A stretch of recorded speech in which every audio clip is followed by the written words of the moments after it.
Eu acho que nós estamos, não estamos num país normal. O Dubai, está a ver o Dubai? Foi construído em 15 anos. Está a ver o Dubai, aqueles prédios todos, foi construído em 15 anos. Quando o Dubai era deserto, nós já estávamos andando de carros. Que já tinha carro, tinha moto. Eles já estavam andando de camelo. Mas em 15 anos eles construíram o Dubai. A burocracia é tal, mas tanta burocracia, que a própria juventude, a meio do caminho, desiste do processo e nem consegue alcançar. Há, por exemplo, a agricultura. Vamos levar a juventude para o setor agrário. Ótimo. Primeiro entrave, título de concessão de terra. Sabes quantos anos faz para sair um título de concessão de terra? E a maior parte dos financiamentos estão condicionados a um título de concessão de terra. A juventude não consegue título de concessão de terra. Muitos jovens vão até nas terras dos seus pais, dos seus avós, para começar a produzir. Consegue a declaração do SOBA, consegue a declaração da administração. Quando chega a IGCA para ir na agricultura, depois ir ao governo, voltar para a agricultura, voltar para a IGCA, até aí até pode chegar. Mas quando começar a pagar para os marcos, você quer buscar financiamento. Mas para ir marcar o teu terreno, você tem que pagar valores avultados que o jovem não tem. Quer dizer, você tem que ter dinheiro para te darem dinheiro e a juventude não tem dinheiro. Esse tipo de processos não vai mesmo funcionar. Jornalista, igualmente o colega do painel, Gel de Freitas. Portanto, como bem disse, também estamos aqui a aguardar por outros participantes, mas então a festa começa já. Na verdade, a questão que coloca-nos não deixa de ser, apesar de estarmos aqui a preparar-nos para o grande festejo dos 50 anos, não deixa de continuar a ser ainda um desafio para o nosso país naquilo que concerne concretamente a satisfação dos interesses, quer da comunidade de forma geral, como também da juventude de modo muito particular. Mas também aqui, já diretamente a questão colocada, o que é que se ganhou, o que é que se conquistou, o que é que se tem e o que é que se espera ter, importa aqui referir de que precisamos antes saber e dizer aqui, sem medo de errar, de que Angola antes de 50 anos, ou Angola antes de independência e Angola agora a caminho dos 50 anos, na verdade é um país completamente diferente. Um país completamente diferente do ponto de vista quer da sua constituição, quer da sua estrutura física, assim como da sua estrutura humana, aqui já referindo claramente ao tecido humano angolano, que ao longo destes 50 anos, portanto, tem uma posição completamente diferente se trazermos o antes e o agora, rota 50 anos. Particularmente para a juventude, precisamos aqui olhar a juventude nos vários campos, quer do conhecimento acadêmico, quer do campo científico, quer do campo social, incluindo aqui também o campo desportivo e depois até o campo interativo, se for uma nota muito particular que nós queremos trazer. Começando por dizer, portanto, ao longo dos 50 anos, nós temos hoje uma juventude mais acadêmica, um número de jovens que apostam na formação acadêmica de forma muito decisiva, e isto, de facto, devemos dar asos à grande conquista que foi a independência em 75, que antes, obviamente, sabemos que não foi tão possível um número tão elastificado de jovens, portanto, formados. Hoje, por acaso, neste quesito, podemos trazer aqui já um dado bastante diferente e positivo, se quisermos comparar, trazer então esta nota positiva e negativa no domínio acadêmico. É óbvio que, ao trazer este dado positivo, tal como nos referimos, que ainda continua a ser um desafio, porque certamente que quem começa a caminhar bem, depois procura caminhar ótimo para evitar as margens de erro. Portanto, é ainda onde está o desafio. Relativamente ao lado científico, nós também hoje falamos de que existe um número de angolanos jovens com um nível técnico profissional também diferente daquilo que ontem tínhamos. Portanto, hoje os angolanos, de forma autónoma, são capazes de dar resposta a determinadas circunstâncias científicas que ontem também era impossível. Portanto, isso também podemos associar à abertura trazida ao longo dos 50 anos e colocadas à disposição, explorada pelos próprios jovens. Mas também aqui neste parênteses queremos reiterar de que ainda há desafios, porque obviamente que se ontem conseguiu-se construir, ou seja, adquirir uma viatura, hoje se calhar o desafio é, em vez de adquirir, porque não construir uma viatura. Portanto, continua a ser este desafio e acreditamos que vamos para lá. No campo social, só para vermos que ontem não havia a abertura a que nós hoje trazemos ou assistimos por parte da comunidade jovem, em querem agrupar e organizar-se para determinados fins, assim como de poderem aparecer e contribuir de forma massiva para o alcance de um determinado objetivo. Estamos aqui a falar do crescimento das inúmeras associações que, portanto, também vão trazendo aqui o ar da sua graça e o seu interesse de contribuir para o desenvolvimento e crescimento do nosso país. Portanto, estas são notas que nós inicialmente gostávamos de trazer, mas deixar aqui o aberto de que hoje também no campo da ocupação profissional, portanto, ao nível da juventude, portanto, das várias instituições, hoje é notório o número de jovens que vão conquistando por mérito próprio empregos, quer ao nível da educação, como professores, ao nível da saúde, como enfermeiros, ao nível portanto, das áreas técnicas, como infraestruturas e outros setores. Portanto, já é um número bastante visível de jovens que, por mérito próprio, e aqui devemos dar nota a este dado, que por mérito próprio, fruto das aberturas que se vão cedendo, portanto, os jovens vão conquistando e vão ocupando meritoriamente estas posições. Acreditamos nós que estas são todas algumas referências, assim, nesta primeira nossa introdutória, que muito trazemos bem, para dizer que, de facto, fruto dos 50 anos que Angola há de comemorar tão breve, o nosso país e o governo tem estado a colocar à disposição da sociedade, particularmente da juventude, inúmeras oportunidades, sem desprimor de que ainda é sempre um desafio se quisermos olhar para o ótimo e olhar para a satisfação mais plena. Muito obrigado, Sr. Diretor. José de Freitas, ao longo de muitos programas temos discutido vários temas que tocam diretamente à juventude e o seu papel é transformador. Hoje, olhando para os 50 anos de independência, queremos ouvir a sua análise, como avalia o nível de consciência cívica e política da juventude de angolana em comparação com os primeiros anos da independência. Obrigado, Henrique Zangueve. Foi uma boa nota introdutória do diretor Banito, alguém que desde cedo abraçou também os desafios da juventude. Quem é do AMBO sabe que o diretor anda nos meandros da juventude há muitos anos. Aliás, desde jovem, nunca baldou seus desafios da juventude, incluindo aqui uma nota importante. Teve no Congresso de Cabinda, né, o primeiro Congresso Nacional que instituiu, por exemplo, o 14 de abril como data da juventude. O Dr. Banito é uma das pessoas que pela caravana do AMBO lá esteve. Então, nenhuma voz autorizada para falar. Mas eu também sou, porque, embora, como diz o diretor Lara, somos ex-jovens, não é? Ex-jovens por quê? Porque, segundo a ONU, a juventude vai dos 18, salvo erro, aos 24 anos.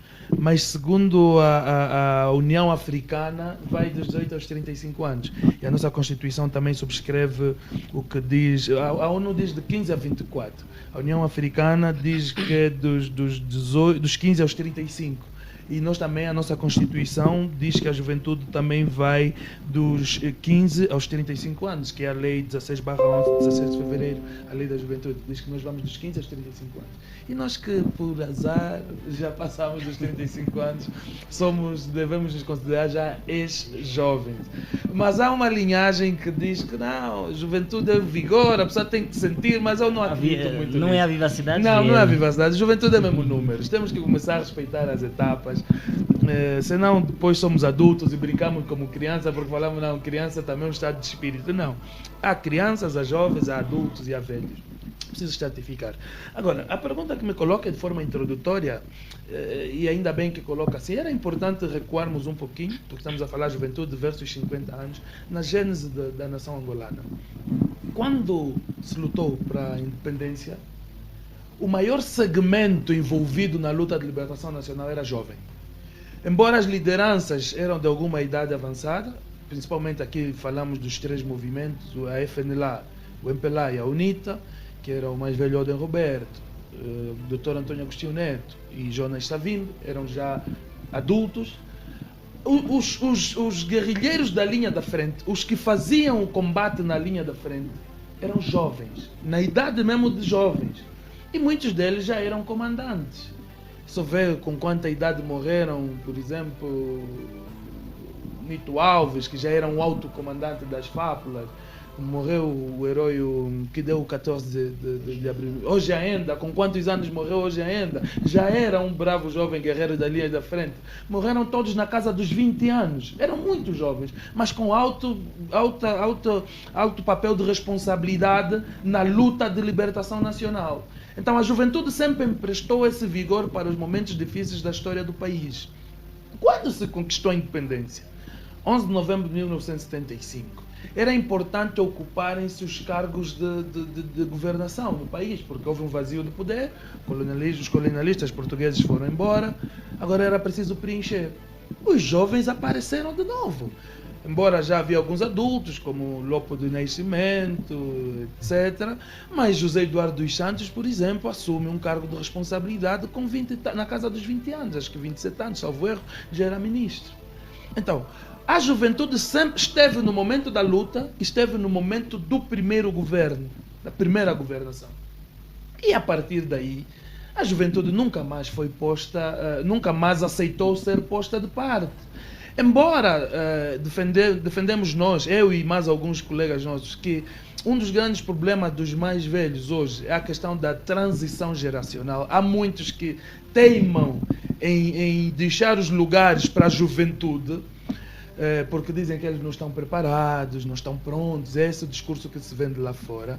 Eu acredito que não é tão verdade quanto isso. Aliás, se você ver, por exemplo, a nossa Constituição limita a possibilidade de um jovem ser presidente da República. É constitucional, não pode. Porque para o cargo de presidente da República, só a partir dos 35 anos. Por quê? Será que um jovem erra tanto? Pelo menos para a realidade do nosso país, acabamos vendo que os mais velhos até vão cometendo alguns erros que provavelmente a juventude não faria. Aliás, a juventude também vai fazendo alguns erros que provavelmente alguns mais velhos não fariam. Ou seja, é uma questão de personalidade. Obviamente que com os números, com a idade, vem a experiência. Mas a responsabilidade não é depois dos 35 anos que a pessoa assume. Voltando aqui à minha fala, os jovens, de certa maneira, a questão do conflito armado também afetou muito isso, não conseguiram capacitar-se, principalmente na questão acadêmica, de tal modo a que a transição geracional fosse um processo natural. Ou seja, durante o período de guerra, não houve um processo. Um país que está em guerra não tem um processo natural. As pessoas não vão à escola de forma natural, depois formam-se, vão aos empregos, vão tendo progressão de carreira até assumirem cargo de responsabilidade. Num processo de conflito armado não é possível esse cenário. O que é que aconteceu? A juventude, muitos abandonaram a escola, foram deslocados das suas zonas de conforto para umas zonas como refugiados internos, alguns foram para o exterior, foram para as vizinhas repúblicas da Namíbia, da Zâmbia, etc. Muitos foram para as frentes, foram rusgados para as frentes, ficaram a combater e de repente 2002 chega a paz. Quando chega a paz, as pessoas que infelizmente não conseguiram a progressão a nível profissional e a capacitação por si só, chegam no território, chegam na zona tem um termo próprio, quando a pessoa deve ser enquadrada, chegam na zona de enquadramento despreparados, porque uns vieram das matas, uns vieram do estrangeiro, refugiados, chegam despreparados. O percentual de juventude que fez o percurso normal era ínfimo. Já eu que esteve na base. Conflito armado. Estou aqui a trazer a questão do conflito armado. O percentual de juventude que durante o conflito armado formou-se e capacitou-se de facto para os lugares de decisão era ínfimo. Isso é que nos deu uma certa desvantagem em relação aos mais velhos que já estavam capacitados. Muitos dos mais velhos foram estudar na ex-União Soviética, na Cuba, vieram já médicos, vieram engenheiros, vieram técnicos já experimentados, e eles é que assumiram os lugares de decisão no país, porque eram os formados, conseguiram formar-se. A juventude por si só não teve muito essa oportunidade. O boom da formação da juventude começou a dar-se pós-2002, pós-conflito. É onde as pessoas começaram de facto a formar-se. E era importante que quem governa começasse a olhar para esse fenômeno. Pronto, se antes não havia muita juventude preparada, por isso é que você, se fosse ver o mosaico, por exemplo, de governador, de ministros, de governadores, de diretores de gabinete, eram quase todos mais velhos. Eu, pelo menos, acompanho esse cenário político há muito tempo. De 2002, os gabinetes, os governadores, vice-governadores, os deputados, eram quase todos mais velhos. Mas chegou uma altura, agora, 23 anos depois da proclamação da paz, e com tanto segmento juvenil formado, é preciso também mudarmos o paradigma do pensamento.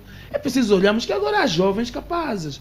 E de forma tímida, embora já começamos a ver alguns jovens assumirem cargos de responsabilidade. Eu vi, por exemplo, o Espanto, que foi o primeiro vice-governador, né? Acho que foi na Lunda, ou quê? Um que era DJ, Kwanza Sul, né? Acho que Kwanza Sul ou Lunda, um vice-governador jovem.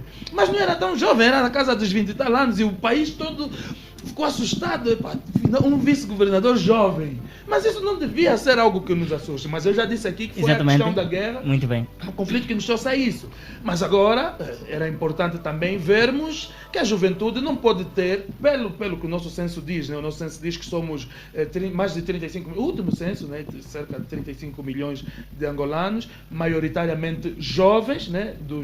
Até os 24 anos é o maior segmento que o país tem, e maioritariamente mulheres. Então, do mesmo jeito que está-se a lutar para termos a representatividade feminina, em questão de paridade, porque há muitas mulheres na sociedade, também é a mesma luta que tem de se fazer para ter uma paridade, uma representatividade juvenil nos segmentos de decisão. Por exemplo, na Assembleia Nacional. Quantos jovens efetivamente temos na Assembleia Nacional? Abaixo dos 35 anos, conforme a nossa Constituição define. Quantos? Pouquíssimos mesmo, nem sei se chega a 10%. Quantos jovens temos no aparelho governativo central? Ministros e governadores, auxiliares diretos do Presidente da República, abaixo dos 35 anos. Eu não sei se temos. Se calhar vamos ter um ou outro como vice-governador, que não é um papel do auxiliar, do auxiliar. Quantos podemos ter um ou outro jovem secretário de Estado que é auxiliar do auxiliar? Então nós queremos que por essa altura a juventude não seja de auxiliar do auxiliar. Quantos podemos ter um ou outro jovem secretário de Estado que é auxiliar do auxiliar? Então nós queremos que por essa altura a juventude não seja de auxiliar do auxiliar. Quantos podemos ter um ou outro jovem secretário de Estado que é auxiliar do auxiliar? Então nós queremos falar aqui ao longo da conversa aquele fenômeno que está a acontecer um pouco por todo o mundo, que é a imposição forçada da chamada geração Z, por não ter um espaço próprio,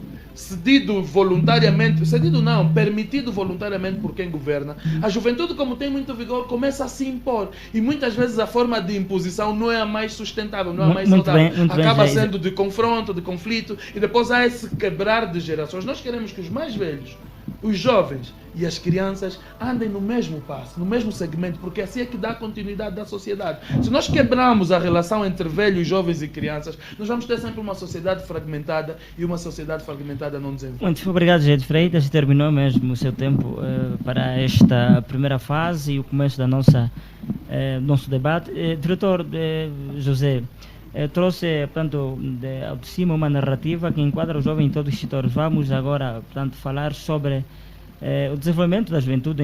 Está profundamente ligado à educação e ao emprego. O Estado, por meio dos seus gabinetes e ministérios, tem a missão de criar condições para que a juventude se afirme e produza riqueza. Portanto, senhor diretor, o orçamento geral do Estado, tem sido destinado para o setor da educação e outros setores, é suficiente para os desafios atuais da juventude? Bem, mais uma vez aqui, tanto uma questão bem colocada e bem trazida, se calhar para para nós analisarmos. Aqui seria bom também termos a seguinte ideia, de que o que nós vamos aqui abordar pode não ser a solução final, é simplesmente uma análise que se vai fazer mediante a um período em que nós estamos a viver, para trazer exatamente também ao de cima aquilo que se tem estado a fazer e o que se poderia ter feito para buscar uma melhoria qualitativa, quer em termos de serviço prestado, assim como em termos de produto produzido. Eu iria só trazer aqui uma deixa de que, a par de qualquer fenômeno que se deve trazer e discutir, devemos olhar que as conquistas devem ser sempre feitas por mérito. E se as conquistas são feitas por méritos, o mérito não é dado, o mérito é alcançado. E às vezes nós, quando trazemos aqui o debate, devemos sempre olhar que o que está em aberto é cada um buscar uma conquista, ou cada um almejar, ou lutar, ou preparar-se, ou erguer-se para ir a uma conquista, de tal maneira que tão logo vença essa conquista, possa merecer o mérito fruto das suas conquistas. Porque muitas das vezes podemos aqui dizer, e aqui entrando já na questão que me coloca, podemos aqui dizer que não poderemos nunca ter um orçamento eficaz. Poderemos nunca ter um orçamento eficaz, para buscar a qualidade de um técnico, por exemplo, de engenharia, de construção civil. Podemos não ter uma instituição com todo o orçamento, mas ter um técnico que possa ir buscar todo o conhecimento. Podemos ter um quadro professor, um professor docente aí a ministrar uma aula, que possa ter a bagagem suficiente para transmitir o conhecimento. Portanto, nós quando falamos de orçamento, por exemplo, para a educação, estamos a falar naquilo que o Estado vai colocar à disposição para garantir o funcionamento daquele setor, no domínio da educação concretamente, para produzir-se em resultado a ser entregue ou ser prestado para os cidadãos angolanos, e aqui particularizando os jovens que vão afluindo a este setor. Portanto, poderíamos dizer, e é como nós dissemos logo de início na nossa introdução, que ainda nós temos problemas desafiadores. Temos problemas desafiadores porque nós, quando falamos orçamento, nunca devemos nos esquecer aquilo que é gasto com pagamentos a horários, a salários aos funcionários. E se nós olharmos na nossa tabela orçamental, aquilo que tem vindo a cada ano, nós ainda somos um país que temos uma boa fatia orçamental, portanto, a ser gasta para pagamento de salário, o que não se traduz em investimento. Daí a redução significativa da outra escala nos vários setores. Nós já temos estado a notar, fruto de alguma dinâmica que também o próprio governo vai tendo, que tem sido relativamente a redução das subvenções, já vamos encontrando enquadramento ou aumento significativo nas cotas orçamentais, sobretudo no setor da educação, que pensamos que isto irá ajudar a mitigar uma e outra coisa.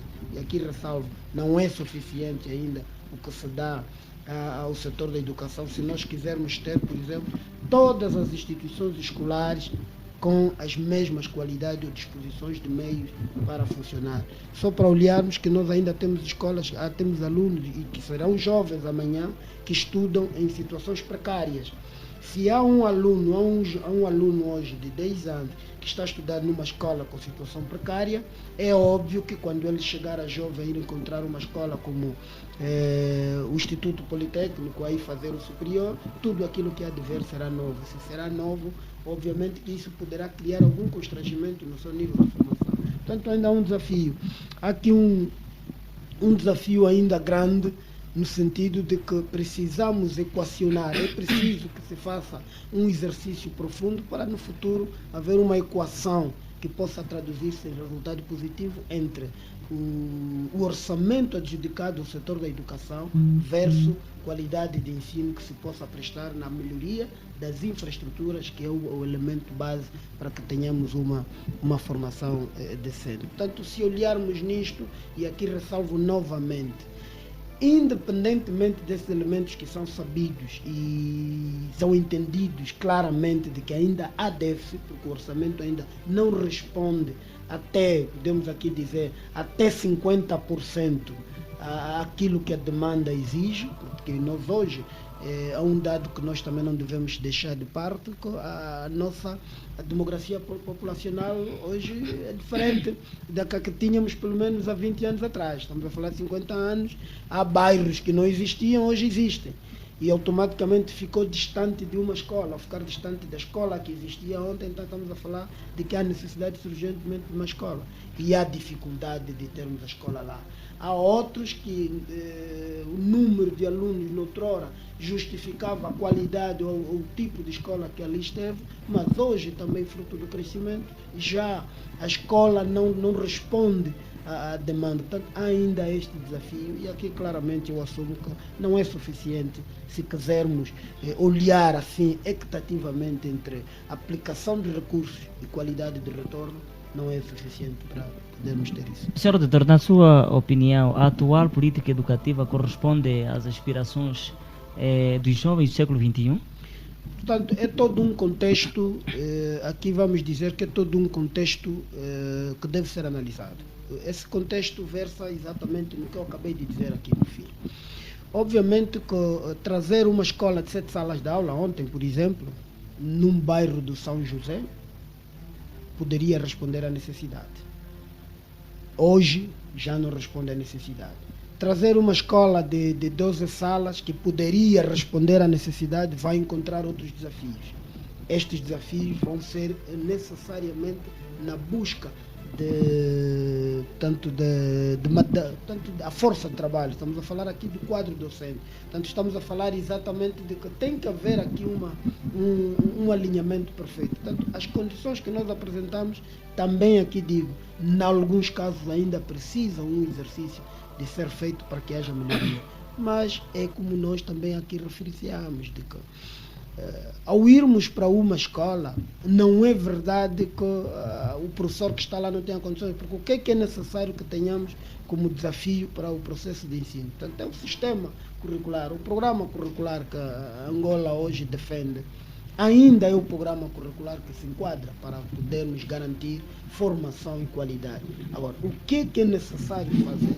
Todos nós que tenhamos que recorrer a este processo, tenhamos a consciência de que vamos lá fazer.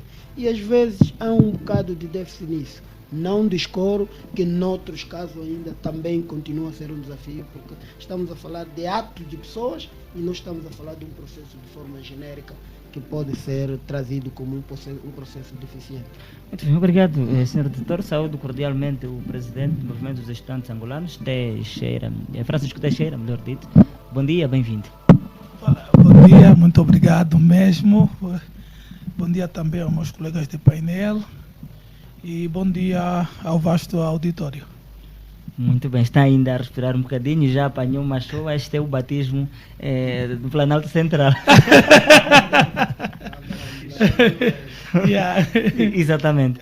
É mesmo já para começar, desafios, portanto, da educação, à luz dos 50 anos de independência que o país é de comemorar, dia 11 de novembro. Francisco Teixeira, é mesmo só nótula introdutória à luz do tema. Não, penso que nós temos desafios bastante rasos, né? Desafios que acho que nós já devíamos ter ultrapassado. Eu, ao vir para aqui, para a cidade do Ambo, mesmo aqui na entrada do Ambo, aqui depois da Pedra da Cuca, muitas escolas sem carteiras, né? Em todo o país as crianças sentam no chão. Nós ainda estamos a discutir a questão do quadro, estamos a discutir a questão do giz, estamos a discutir a questão da merenda escolar, quando os outros já têm estado a discutir outros assuntos, né? Os níveis de aprendizagem, aptidão e tantas outras coisas. Penso que não há vontade política do MPLA em garantir uma educação para todos. O governo tem o mesmo comportamento que o colono, porque o colono também não dava educação, não dava comida, não dava oportunidades, e quando as pessoas reclamavam, ele prendia. É que o MPLA está a fazer hoje. Teixeira, não há uma diferença entre tanto o colono e o executivo atual? Não, a diferença é que há um colono preto e um colono branco, só, porque do ponto de vista daquilo que é comportamental, nós não vemos grande diferença. Você tem 9 milhões de crianças em todo o país que não podem estudar, porque não tem escola. E tu estás a ver eles a gastarem dinheiro em livros, tu estás a ver gastarem dinheiro em carros, né? Tu estás a ver gastar dinheiro em viagem, tá? Gastar dinheiro com o jogo com a Argentina. Tu tens escolas que não têm carteira, escolas que não têm giz, escolas que não têm quadro, crianças a andarem, a percorrer. Eu parei aqui, quando vinha para aqui, eu conversei com várias crianças que percorrem 15 km aí, 15 km a voltar. Quer dizer, as crianças estão a fazer atletismo a câmara lenta ou quê? Tá, como é que o Estado permite com que as crianças façam esse percurso? Coloca aí o filho da sua ministra da Educação, se vai conseguir. Coloca aí o filho do ministro qualquer, de um governador. Quer dizer, não podem expor assim as crianças pobres como se eles não valessem nada. Por que os filhos dele, quando vão à escola, têm direito a transporte público, têm direito a um carro? Os filhos dos pobres têm que correr 15 km a pé. Depois eles nem conseguem nem dar água, nem dar qualquer coisa às crianças. Nesse percurso que as crianças estão a fazer com essas chuvas, você chora, estás a ver? Porque as crianças têm que colocar os cadernos no plástico, aqueles que estão a levar plástico, e aqueles que não têm plástico, os cadernos estão a molhar. Quer dizer, como é que você submete a crianças a essa toda a humilhação? Se a Bíblia diz que vinde a minha das crianças, porque delas é o reino dos céus, como é que eles não respeitam o futuro reino dos céus? Quer dizer, então eles são meio maldosos. Então tu não podes ter qualquer sentimento por governos assim. Todo governo que não respeita a criança é um governo que não serve. E esse governo não respeita as crianças estão a andar agora aqui na chuva, com cadernos a molhar, com banco na cabeça, a percorrerem 15 km para ir para a escola, 15 km para voltar para casa. Quer dizer, não podemos continuar a governar assim um país, o país não pode continuar a andar assim. Quer dizer, e um grupo de pessoas a comprar carros, a mandar via Argentina com 6 milhões de dólares, quer dizer, a gastarem tanta coisa em futilidade, quando o básico nós não conseguimos garantir às pessoas. Por que eles não dão comida às crianças? Como é que você vai colocar as crianças das 7 até 12 horas sem eles dar comida? Essas 7 são pessoas mesmo, têm algum sentimento por nós? Claro que não têm. Nós temos que nos levantar e continuar a pressionar esses indivíduos, porque eles estão a brincar com o país. A riqueza que o país produz não é de um grupo de pessoas, é de todos nós. Então como é que ele tem 20 carros, os outros não têm absolutamente nada? Como é que os filhos deles estudam, têm tudo, os outros não têm nem caderno, não têm nem livro, não têm nem lápis? Encontrei-me com criança que está aí na escola com 8 folhas na mão, porque a mãe não tem dinheiro para comprar caderno, ou a mãe só comprou um caderno e está a repartir 6 folhas para cada filho. Vai me ver com essa miséria até quando? E o país tem petróleo, tem diamante, tem ferro, tem ouro, tem tudo. E um grupo de pessoas se apodera do dinheiro e nós, quando reclamamos, prende as pessoas. Quer dizer, não há desafios nenhum desse governo. A educação continua completamente esquecida. Esses indivíduos não têm compromisso de pátria, não têm compromisso de nação. O que lhes interessa é roubar o dinheiro do país e mandarem para Portugal ou mandar para a Europa, onde eles estão. Porque eles têm 2 nacionalidades, muitos deles, e eles trabalham até sexta-feira, sexta-noite vão para a Europa e domingo à noite voltam para trabalhar. Para eles, Angola é um simples local de trabalho, não tem qualquer sentimento pelas pessoas. Muito bem, obrigado Francisco Teixeira, presidente do MEIA, GL de Freitas. A juventude angolana nos 50 anos de independência nacional, tema que está em abordagem. Portanto, 23 anos de paz, a atual política corresponde com as aspirações, portanto, da juventude que temos depois deste círculo de conflitos armados. GL de Freitas trouxe aqui um elemento muito importante e precisamos um pouco mais aprofundar. Hoje a juventude clama por desemprego, oportunidades e muitos deles, portanto, enquadramento para o ensino superior, não se em outros setores também. Portanto, o seu ponto de vista em relação a estas reclamações e a realidade do jovem hoje? Bem, não sei se vocês viram as imagens de ontem na Faculdade de Medicina aqui da UGS, no AMBO, a quantidade de jovens a correrem para conseguirem um RUP, para poderem fazer inscrição. Um RUP para inscrição, não é para entrarem, porque o número de vagas nem 10% dos que tiveram lá vão ter acesso ao ensino superior na Faculdade de Medicina. Mas aquilo era catastrófico. Os vídeos estão aí nas redes sociais a circularem, partilharam comigo. A juventude a correr, quase que desesperada, para conseguir um RUP, para fazer inscrição no ensino superior. Essa é a juventude que conheço. Viram também as imagens da juventude aqui no pavilhão Oswaldo Serra Abandono, quando a Africel abriu 40 vagas, salvo erro, 40 ou 60 vagas para a gente de campo, afinal nem era para escritor, para a gente de campo. Nós vimos milhares de jovens desesperados aqui a correrem com os currículos na mão. As imagens estão na internet, podem lá ver. Esta que é a juventude de hoje. Essa é a juventude de hoje. Querem mais outro exemplo da juventude de hoje? Nos dias do chamado vandalismo nacional, que o apelidaram de vandalismo, na greve dos taxistas, aqueles que foram saquear os armazéns, que foram saquear as lojas, aquela é a juventude de hoje. Não estou a dizer que são todos assim, mas estou a dizer que essa é a amostra, porque é maior número. Obviamente que há algumas exceções. Há jovens que se formaram, há jovens que se capacitaram, há jovens que estão numa progressão de carreira e têm invejável. Mas essa é que é a amostra da juventude, porque é a maioria. E o INE é claro nisso, não é? Que a empregabilidade, a desempregabilidade, a taxa de desemprego está acima dos 30%, cerca de 30%. E se contarmos dos 18 aos 24, sobe acima de 40%, que é a tal juventude. Por quê? Porque as políticas públicas não estão a dar resposta à necessidade social. Nós já falamos aqui não, falamos em outros espaços, que o crescimento do país deve acompanhar o crescimento demográfico. Não basta dizer que há escolas. Há quantas escolas para quantas pessoas? Não basta. As pessoas, ainda que o Presidente da República completasse a cifra dos 500 mil empregos que ele se propôs numa campanha, seria ínfima a quantidade de jovens que são lançados no mercado de trabalho a cada ano. Veja só quantos institutos superiores lançam novos licenciados no mercado de trabalho a cada ciclo formativo, a cada ano letivo. E quantos desses já têm emprego? E quantos desses vão procurar emprego pela primeira vez?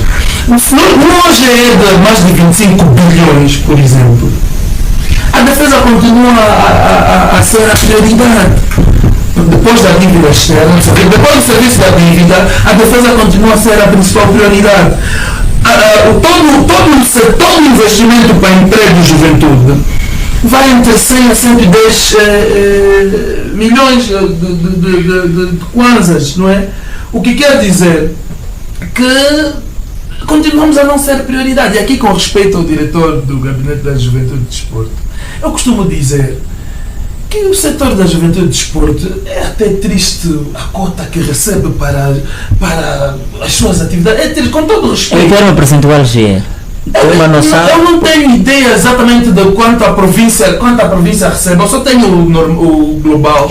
Mas eu tinha há 3 anos, e como são números um pouquinho desatualizados, não vou trazer, deste ano não tenho, mas é quase. É triste dizer a um diretor de gabinete para trabalhar um ano todo com aquela verba. E nem cai a maior parte dela, atenção. Aquilo é o que está disponível, mas na altura de pagamento, de facto, pagamento efetivo, nem chega a executar 50% da dotação que lhes é dada. Por isso é que, infelizmente, a única coisa que se faz pela juventude é advogar, porque executar não se tem capacidade para executar. Os projetos que se colocam para as juventudes, etc., que há aberto para empoderar a juventude, a burocracia é tal, mas tanta burocracia, que a própria juventude, a meio do caminho, desiste do processo e nem consegue alcançar. Há, por exemplo, a agricultura. Vamos levar a juventude para o setor agrário. Ótimo. Primeiro entrave, título de concessão de terra. Sabes quantos anos faz para sair um título de concessão de terra? E a maior parte dos financiamentos estão condicionados a um título de concessão de terra. A juventude não consegue título de concessão de terra. Muitos jovens vão até nas terras dos seus pais, dos seus avós, para começar a produzir. Consegue a declaração do SOBA, consegue a declaração da administração. Quando chega a IGCA para ir na agricultura, depois ir ao governo, voltar para a agricultura, voltar para a IGCA, até aí até pode chegar. Mas quando começar a pagar para os marcos, você quer buscar financiamento. Mas para ir marcar o teu terreno, você tem que pagar valores avultados que o jovem não tem. Quer dizer, você tem que ter dinheiro para te darem dinheiro e a juventude não tem dinheiro. Esse tipo de processos não vai mesmo funcionar. Hoje por hoje a juventude está tão desesperada que prefere 1000 vezes o informal. E o informal é instável. Por isso é que temos um jovem que hoje tem 100 mil, amanhã não tem nada. Essa é aqui a posição da juventude de hoje. E como ele, quando teve 100 mil, se acostumou a gastar, Amanhã, quando não tiver nada, e talvez a classe que mais está a crescer no país é a classe dos micheiros, talvez seja. Porque não precisa nenhum documento, não precisa, é só ligar, tem um gama que precisa um carro, tem um gama que tem. Para vender um carro, você encontra 7 jovens envolvidos no negócio de um carro. 3 da parte do comprador, 3 da parte do vendedor e um que só estava a passar. Viu 6 jovens reunidos, ele também chega lá, e para aqui tem qualquer coisa. Essa é que é a postura da juventude hoje. Os micheiros crescem de forma vertiginosa. E aqui, porque não há interferência do governo. Porque quando o governo começar a interferir, as políticas começarem a interferir, também vão apertar. Acho que a gente vai começar já a listachar. Acho que já tem aí qualquer coisa para começar a listachar. Não é fuga ao fisco, essa é a solução que a juventude encontrou, diretor. Porque o normal era, antes de você me taxar, organiza-me. Dê-me oportunidades, depois eu vou contribuir voluntariamente. Não é deixar que eu me viro. Quando eu consigo a minha subsistência, você vem começar a apertar mais para terminar. Já tem, exatamente. Os micheiros crescem, e aqui vou fazer a colação com uma situação que nós temos reclamado muito hoje. Os micheiros crescem. A vida do micheiro, né, sem desrespeito à classe, porque é a solução que até professores, enfermeiros, etc., também em part-time são micheiros. Hoje, o ser intermediário é o negócio do momento. Mas aquilo dá-te um comportamento de instabilidade, como eu disse. Hoje você consegue vender um carro, tens 300 mil, vão dividir por 3, 100 mil cada um. Mas não vão vender um carro todas as semanas, nem todos os meses. Quando não tiver aquele 100 mil, ele se acostumou àquele 100 mil, vai arranjar, normalmente busca uma fonte ilegal dos 100 mil. É aí onde a criminalidade vai crescendo em números assustados. Porque as pessoas acostumam-se a um comportamento de ter de forma intermediária, e quando não tem, buscam formas alternativas de ter. Por isso é que depois vamos ver pessoas bem postas a roubarem pneu de socorro de um carro, estás a ver? Pessoas bem postas a tirarem telefone no restaurante, pessoas bem postas, porque eu não estou a inocentar esse tipo de práticas, mas estou a dizer que as juventudes são empurrados para esse tipo de prática. Muitas vezes isso é consequência das políticas falhas que deviam ser voltadas à juventude de forma sustentável. Então, estamos aqui a gritar, são 50 anos e falhamos. Se esse é o resultado, essa juventude que eu estou a apresentar hoje, que corre para conseguir... Mas a narrativa correta de 50 anos de falha... Eu te apresentei os resultados. Te apresentei o número de juventude que está a lutar para conseguir uma vaga nas instituições, até no médio, até no ensino primário. Só que são crianças, não estamos a falar desses, porque até na pré, pernoita-se para fazer matrícula, o Teixeira sabe. Mas vamos falar nos níveis em que vai a juventude. Exatamente. Para o ensino médio e para o ensino superior. Aquele fluxo de gente que quer entrar para estudar, aquele é o resultado da juventude. Aquele fluxo de jovens que correm para conseguir um emprego de vendedores ambulantes da Africel aqui no Amba, aquele é o reflexo da juventude. Esses ladrões, esses assaltos à mão armada que é feito pela juventude, esses atos de vandalismo que é feito pela juventude, tudo isso que é feito pela juventude é que eu estou a trazer como resultado de 50 anos falhos. Agora, se não estamos satisfeitos com a juventude que se formou hoje, que o marco de 11 de novembro de 2025, dos 50 anos, seja um volte-face. Façamos diferente do que se fez durante 50 anos, para que daqui a 50 anos, quando o meu filho estiver aqui na Rádio Eclésia a discutir a juventude nos últimos 50 anos, ou dos 100 anos, possa dizer, não, de 1975 a 2025, não, a juventude não foi formada como devia. Mas de 2025 a 2075... Não, conseguimos formar uma juventude com um perfil que seja de facto notável e que contribua, porque quando se empodera a juventude, o país é que sai a ganhar. Muito obrigado, Zé. Quando não se empodera a juventude, exatamente, o país sai a perder. Não há meio termo quanto isso. Com a juventude, ou é ou não é. Você empodera a juventude, capacita a juventude, o país ganha. Você fragiliza a juventude, prejudica a juventude, o país perde. Ponto final. Muito bem. Obrigado, Zé de Freitas. Vamos voltar a este assunto. Diretor Benito, como é que o Gabinete da Juventude tem estado a trabalhar para reduzir o desemprego e incentivar os jovens para o empreendedorismo? Portanto, o que se ouviu, portanto, desde os primeiros minutos é que tem havido políticas, portanto, inexistência de políticas para apoiar a juventude. Portanto, a vossa opinião em relação a estes pontos? Bem, eu aqui quero me ater só a uma questão, a um ponto que eu próprio referi na minha nota introdutória. Sim. Exatamente, temos condições criadas. Ok, há um ponto que eu trouxe na minha nota introdutória, quando dizia que ainda é um desafio não vamos considerar aqui os 50 anos. Há países que estão acima de 50 anos e podemos também aqui assumir que vivem problemas piores que os nossos. Naquilo que disse o nosso amigo, para já desejar boas-vindas também à província do Ambo, e acreditamos que pela recessão que teve vai se sentir em casa. A chuva é a nossa... Obrigado, Sr. Diretor. A imagem do mar. A nossa imagem de mar. Mas também dizer que nós somos do Ambo e por acaso o termo muito em brincadeira que eu tenho estado a usar para nascer aqui, parece que vão apodrecer mesmo aqui. Portanto, não temos nenhuma criança que circula 15 km para ir à escola, não temos. Há um cuidado, penso que até um cuidado natural, podia não ser um bom exercício do governo, mas é mesmo um cuidado natural, porque os bairros crescem sempre à volta das escolas, estão sempre próximos, há sempre um bairro próximo de uma escola e não há aqui distância de 15 km de uma criança sair de casa, sobretudo no ensino primário, sair de casa para a escola. Agora, as crianças brincam muito, também temos que ter esse cuidado. Eu trabalhei muitos anos com crianças, as crianças brincam muito. E nós na aldeia, quando ele te dizia assim, é já aí perto, você vai andar mesmo, portanto não há. Pronto, há aqui notas que nós temos que concordar todos. De facto, durante os 50 anos de paz, é importante que nós olhemos que houve, sim senhora, ganhos. Temos que ter também essa coragem. E se nós somos os angolanos, esse país é nosso, essa garra toda com que nós agora estamos aqui também a querer refletir os 50 anos, é sob a pena de que o país é nosso, e se é nosso, também estamos preocupados com alguma coisa negativa, mas temos que nos orgulhar também com alguma coisa positiva. É bem verdade.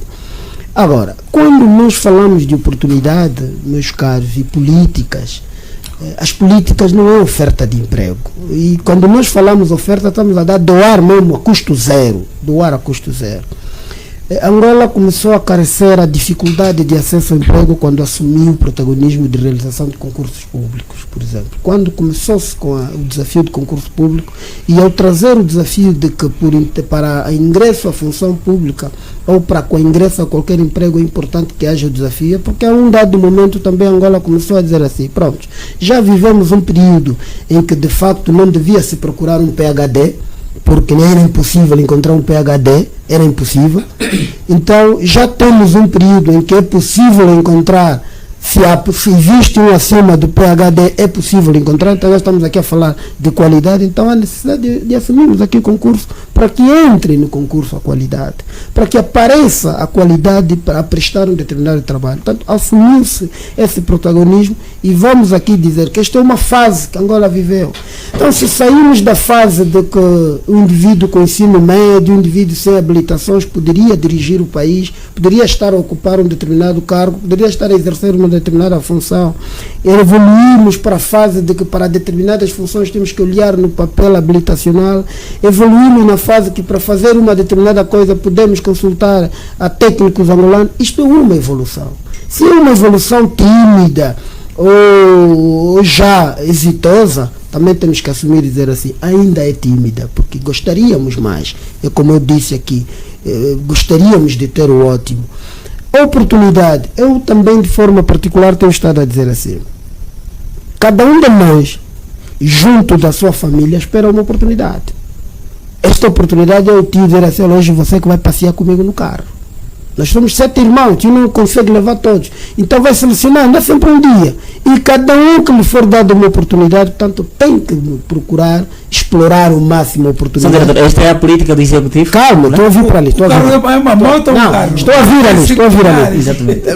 Pode ter 5 lugares, mas às vezes é essa possibilidade. Eu estou só aqui a dizer aqui a oportunidade, um dos modelos de oportunidade. Então, quando nós dizemos assim, agora aqui no Executivo, portanto, oportunidades, significa dizer o quê? Estamos a dizer que há vários caminhos que cada um possa seguir, desde que esteja capacitado para o fazer. É uma oportunidade. Quando nós falamos de política, há várias medidas que estão expostas, seguidas por nós, os jovens ou os mais novos que nós, possam ganhar uma oportunidade. Não há política, e aqui eu digo, não há nenhuma política que diz que o emprego está aí e vai lá bater a porta, não há. Há políticas de dizer assim, vamos capacitar, vamos melhorar aqui, vamos melhorar acolá, para que quando haja oportunidade as pessoas possam encontrar resultado. É verdade que há aqui um esforço que muitas das vezes eu também assumo dizer assim, há falhas que não dependem de uma conjuntura toda, há falhas que podem ser protagonizadas por um elemento, ou seja, se numa cadeia alguém tratar mal o assunto, é óbvio que vai quebrar a cadeia. E o que nós temos estado aqui a discutir muitas das vezes é, não há oportunidade, as políticas não são boas. Não, as políticas não vão dar emprego. Nós precisamos explorar as políticas.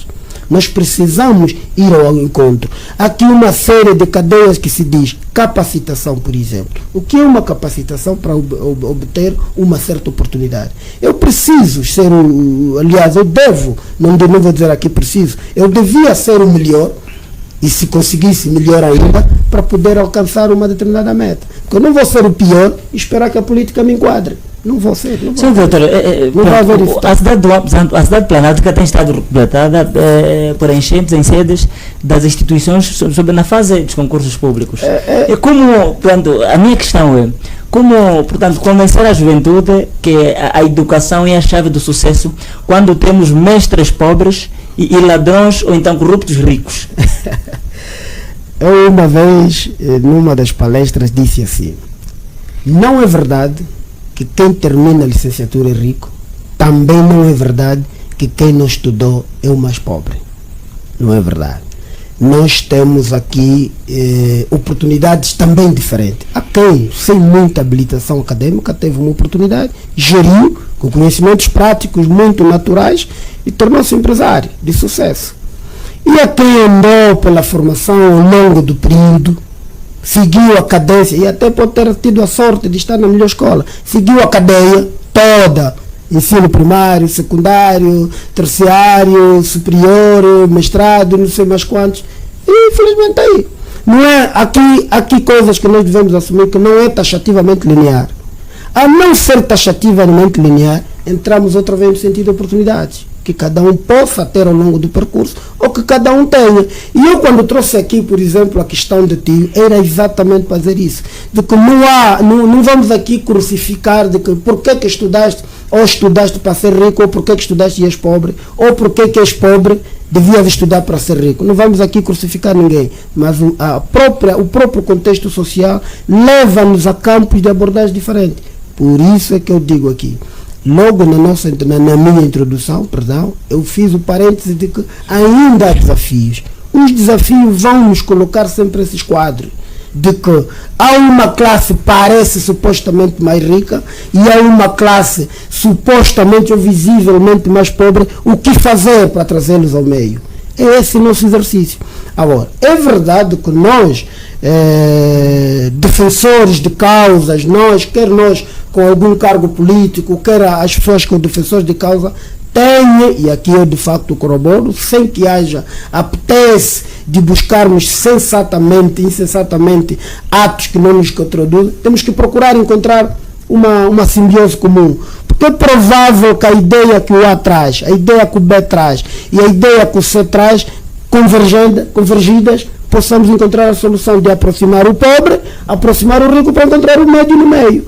Porque é verdade que nós na nossa sociedade estamos assim. Eu também ando pelos cantos da nossa cidade, por isso é que eu disse que é o nosso amigo. Sou do Ambo e parece que vou apodrecer aqui. Muitas das vezes eu mais estou nos bairros do que na cidade, porque é de lá se calhar onde eu vi, sinto-me confortável, não tenho alguma dificuldade, e há coisas que de facto nós vemos que é triste. E há outro campo onde tu vais, tu te fartas de tudo. Portanto, aonde está o problema? Precisamos continuar a trabalhar. É estes desafios que ainda temos e quiçá daqui a mais 50 anos, se abordarmos bem esta matéria, aqui está o parênteses que eu faço, precisamos abordar bem este assunto, destas insuficiências que fomos notando nos 50 anos, se de facto quisermos ter os próximos 50 anos diferente totalmente dos 50 já vividos. Muito bem. Francisco Teixeira, portanto, aqui uma primeira lição, penso que a primeira lição que cada um de vós teve, portanto, a educação é a chave do sucesso. Concorda com esta narrativa depois de ter apresentado variadíssimas dificuldades quando o país enfrenta, tem mestres pobres, existem pessoas mais ricas? Pois é possível concordar com esta narrativa como presidente do movimento dos estudantes angolanos? Não, nem embriagado eu concordaria com isso, nem no meu estágio mais alto. Acho que os sobrinhos do diretor, ao ouvirem assim, parece que eles até. Não sei, acho que um tio assim, que eu desempregado, e depois passa essa mensagem de que há um equilíbrio, eu penso que esse tio é feiticeiro, ou o tio está agindo mesmo de má fé contra mim. Porque se o diretor fosse meu tio e eu estou no desemprego, eu de certeza que o diretor, eu conheço o diretor é alguém que lutou muito, veio de baixo para cima, né, não teve muita facilidade, lutou para se impor, de certeza que deixou muitos sobrinhos lá embaixo, e os sobrinhos a ver o diretor a fazer essa postura, quer dizer, os sobrinhos desempregados, a ver o diretor a dizer que a situação é essa, de certeza que cria algum desconforto à família, né, porque eu sei que o diretor tem muitos sobrinhos que até hoje estão no desemprego, e o diretor a vir a assumir isso, até meio controverso. Mas eu acho que nós estamos, não estamos num país normal. O Dubai, está a ver o Dubai? Foi construído em 15 anos. Está a ver o Dubai, aqueles prédios todos, foi construído em 15 anos. Quando o Dubai era deserto, nós já estávamos andando de carros, que já tinha carro, já moto, eles ainda estavam andando de camelo. Mas em 15 anos eles construíram o Dubai. A questão não é o tempo, é a vontade das pessoas fazer o bem. Esses governantes não têm qualquer interesse com a juventude, nem com o país. Olhas para um diretor nacional da Juventude e Desporto, olha para um diretor nacional da AGT, olha para um diretor, chefe de departamento do Ministério da Educação, olha para um chefe de departamento do Ministério da Economia. O salário de um diretor nacional não é igual a um técnico de primeira classe da AGT. Quer dizer, você olha para a educação, vai para o Ministério da Juventude e Desporto, aquele preto está a cair. Vai para o Ministério da Educação, o preto está ruim, quando chove aquilo pinga água. Quer dizer, é mesmo já pela infraestrutura que você volta que eles não têm qualquer interesse. Não são valorizados. Então, o Estado, nós é que estamos só a insistir. Não, esse governo não tem compromisso para com a juventude. Esse governo não quer desenvolvimento das pessoas. É aquilo que o Jair disse, aqui não tem meio termo. Ou você investe e tem resultado, ou você não investe e você mete a juventude para baixo. Não há, neste momento, um programa de empoderamento dos jovens por parte do Ministério da Juventude e Desporto. Não tem. E quando você vai ter com eles, você está a dizer, não, o nosso trabalho é advocacia, ou o nosso trabalho é transversal. Tudo é só transversal. Quer dizer, você sai daí sem perceber nada. Mas eles não têm orçamento para apoiar a juventude. Não tem programa assim direto. Não tem. Há um programa aí do Ministério do Trabalho, que aquilo é uma brincadeira. Então como é que você, um jovem com nada, diz, vamos capacitar o jovem, ou no Sinfotec você paga para entrar? Vê a dificuldade que o jovem tem para entrar no Sinfotec. Quer dizer, nós até temos que ir via Ministério, nós temos que mandar carta para o Ministério do Desporto. O Ministério do Desporto tem que interceder por nós. Se você não tem corretor no Ministério do Desporto, você não entra no Sinfotec. Mas por que eu, que sou Kunanga, tenho que pagar para fazer formação? Esse governo está preocupado com a juventude? Não está preocupado com os jovens. Está a perceber? Por que nós, para ter acesso à educação, temos que pagar? Quer dizer, eles criaram aqueles kits, e está com o diretor. Quantas vezes, mesmo aqui no âmbito, vocês fizeram formações, e os homens de uma pessoa deram o certificado e fugiram com os kits? Eles fogem com os kits. E eles não dão ao Ministério, para o Ministério distribuir, eles dizem que não, é nossa função distribuir. E distribui nunca distribui. É só papel, é 2.000 papel. Quer dizer, o jovem faz serralharia, só está a lhe dar papel. O kit eles desviam. E assim em todo o país. Aquele grupo do Bang, o Bang, são todos indivíduos de má fé. Os kits estão na praça, os jovens fazem formação, só levam papel. E não levam mais nada. Eles querem empoderar, só não querem empoderar. Não querem empoderar os jovens, eles não estão preocupados com os jovens. O que lhes interessa é a manutenção do poder. Mas era preciso investir com seriedade na educação, era preciso empoderar cada vez mais o setor do Ministério do Desporto. Eu te pergunto, qual é o orçamento que o Ministério do Desporto tem? Não tem orçamento quase nenhum. Há diretores nacionais que não têm carros. Andam com carros pessoais para fazer trabalho de campo. Quer dizer, esse governo não está preocupado com as pessoas. Quer dizer, era preciso, do mesmo jeito que empoderaram, do mesmo jeito que está um diretor nacional do Ministério dos Petróleos. Um diretor nacional do Ministério da Educação deviam ter o mesmo estatuto, meios de trabalho. Eles não têm meios de trabalho. Vai para a expensão, mesmo aqui no âmbito, vai só para a expensão. O pessoal da expensão do município faz expensão na escola a pé. Como é que você vai fazer expensão a pé? Não tem meios para fazer expensão. Ele anda numa escola, está cansado. Subvenção não é para fazer. O Estado tem que criar condições. O Estado não está preocupado com isso. É um Estado tirano. Faz exatamente aquilo que o colono fazia, que é segregar as pessoas. E quando você lhes questiona, te prendem. Porque está a subverter a ordem. O Teixeira já foi vítima? Várias vezes. Espancado, agredido. Estás a ver? É assim que eles agem. Porque eles acham que eles são dono absoluto do poder. Não podem ser questionados. E o que os brancos faziam? Lhes prendiam no Tarrafal, lhes prendiam em São Nicolau. É que eles estavam a fazer. Prenderam o presidente da Nata, aqui no Calomboloca. Prenderam o general Nila, no Calomboloca. Prenderam o Osvaldo Caolho e tantos outros.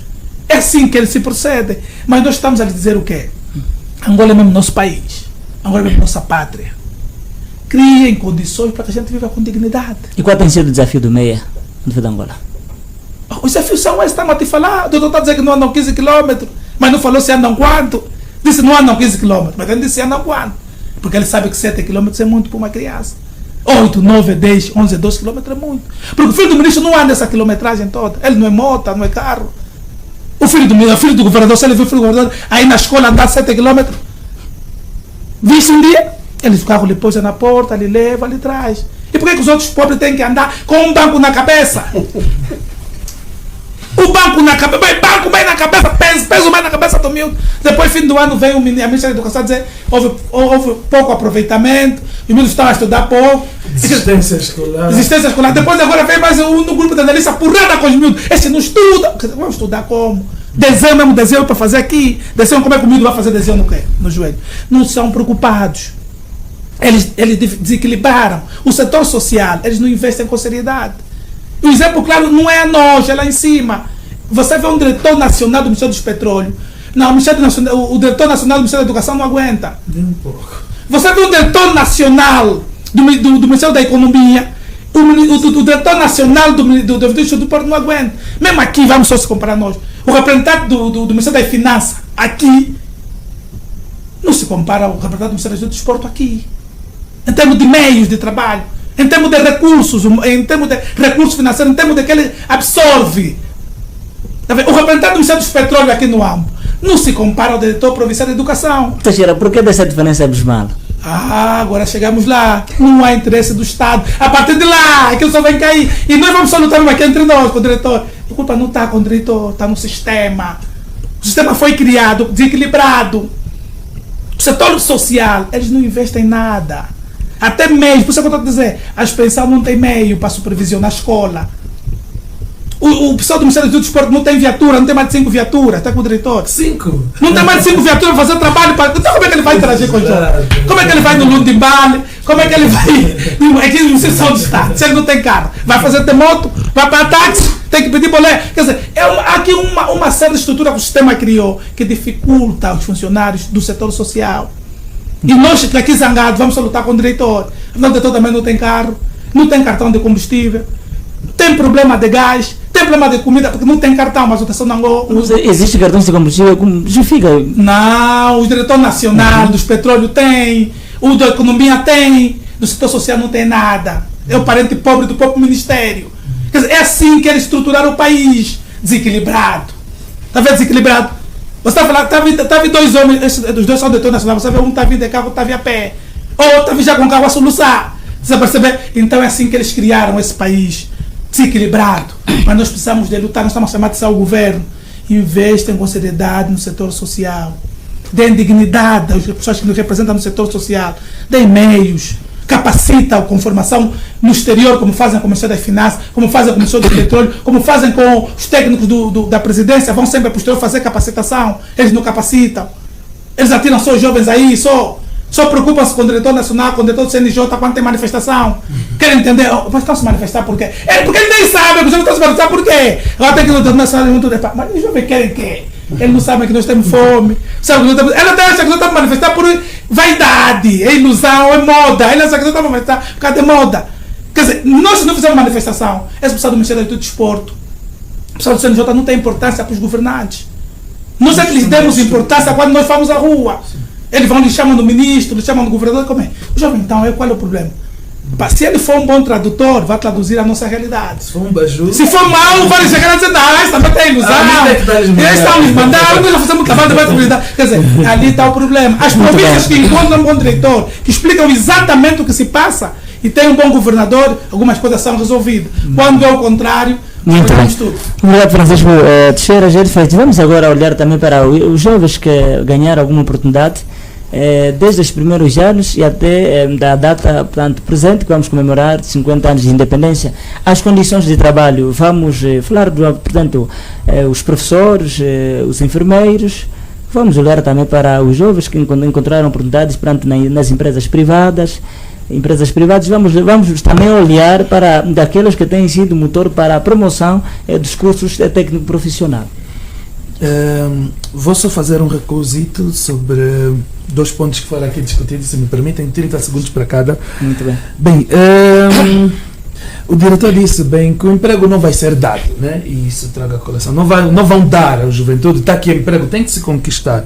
Mas o artigo 76, número 76, para ser mais simples a perceber, da Constituição da República, diz claramente, o ponto 1 e 2, né? Artigo 76 da Constituição da República, direito ao trabalho. Ponto 1. O trabalho é um direito e dever de todos. Ponto. Ponto 2. O Estado cria as condições que permitam o exercício efetivo deste direito. Se formos ver para a educação é a mesma coisa. Vão dizer claramente que a educação é um direito de todos. Agora, o Estado cria condições para que se efetive esse direito. Aqui onde o Estado tem falhado. Ao criar as condições para que se efetive esse direito. Não é isso? Se não se cria as condições, é incompetência de quem as devia criar. Ou se o número as condições que se criam são ínfimas comparado à necessidade que a sociedade apresenta. Por isso é que eu faço sempre essa correlação. O Estado vai dizer, não, nós empregamos, criamos oportunidade para a juventude e a juventude está empregada. Quantos? É preciso sempre fazer essa correlação. Quantos? Quantos estão empregados para quantos desempregados? Porque se você só diz empregamos, aqui ninguém vai negar. Ninguém está a ser absolutista que o Estado nunca empregou ninguém. Não, não é verdade, estaríamos a mentir. Também ninguém estaria a ser absolutista a falar que o Estado, as pessoas não estudam. Não, não é verdade, as pessoas estudam. E também nem todos estudam mal. Há quem estuda bem, há novas escolas com condições e as pessoas estão lá a estudar bem. É verdade. O que nós estamos aqui a trazer é a relação de quantos estão bem e quantos estão mal. É assim que se avalia um Estado. Se a maior parte está mal, não, essa política está errada, é preciso rever. Outro ponto é sobre a longa caminhada que se colocou aqui. O Francisco Teixeira tem razão. Eu, quando vou à fazenda, posso fazer só 2 troços daqui da fazenda. Um são os que vivem no Benfica, estudam na Chipipa. Do Benfica, eles começam, acho que viste, muitos alunos combatem um pouco antes da aviação em trânsito. Apesar da aviação em trânsito chamam Benfica Santa, né? Santa Teresa. Da aviação em trânsito, e o diretor conhece bem essa zona, sabe que eu não estou a mentir. Da aviação em trânsito, para aqui para baixo, não tem nenhuma escola. Não tem um posto médico até do lado esquerdo, para quem desce, não tem nenhuma escola para aquele nível. Os alunos ficam apinhados aí ao longo da estrada, até o Brogodó, Pedra Cuca, sobe a Pedra Cuca, desce a Pedra Cuca, desce a Pedra Cuca, sobe a Pedra Cuca, ao descer, depois de quase a Chipipa tem uma escola do lado esquerdo. É para aquela escola onde eles vão. Vou contar agora a quilometragem quando for a Lavra, depois no próximo programa eu vou dizer exatamente quantos são. Mas ida e volta passa de 10 km. Passa. E é subida. E quando no tempo que não é chuvoso, tem muito sol ardente. No tempo chuvoso, tem muita chuva, quase todos os dias. Aliás, vieste e já estava a chover, os alunos devem estar molhados também. Exatamente. Isso é desumano para um governo, por exemplo, que adquiriu centenas de autocarros, por exemplo, para transporte público. Não tem nenhum autocarro a apoiar essas crianças. E eu vejo todos os dias. Há umas 2 meninas que eu admiro muito. Já lhe dei boleia inúmeras vezes, mas agora mudaram o horário.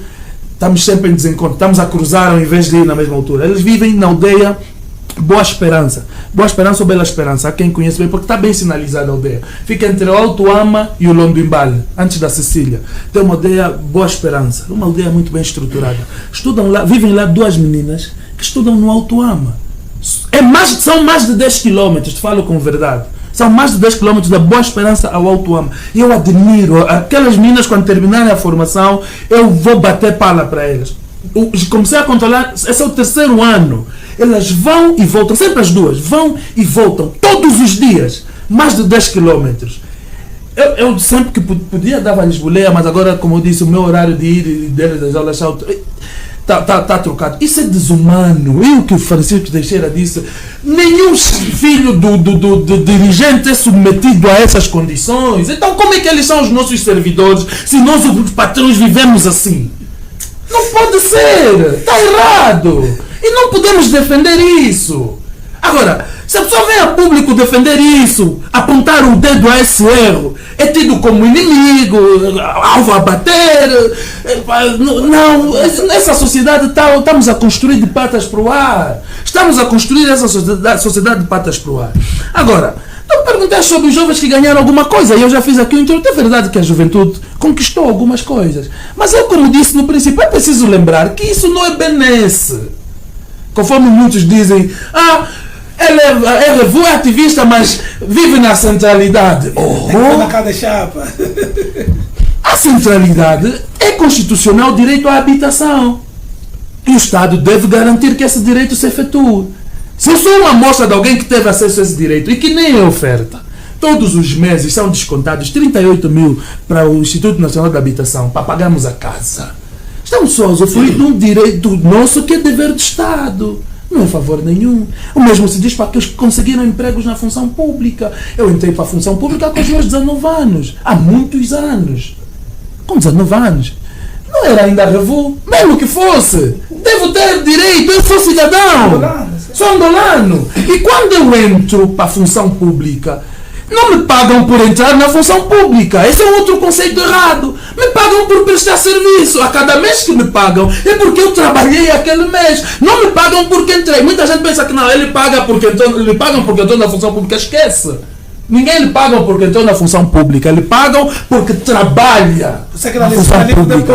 Por isso é que quando tens falta te desconta, mesmo com o número da gente. Quando faltas X vezes não te pagam porque não trabalhaste. Ninguém lhe paga porque é funcionário público. Lhe pagam porque trabalha na função pública. E quem não trabalha não deve ser pago. E aqui é onde muita gente até tem números de gente, funcionários, mas por terem cargos no partido, não vão aos serviços dele, mas lhes pagam. Esses é que ganham por serem funcionário público.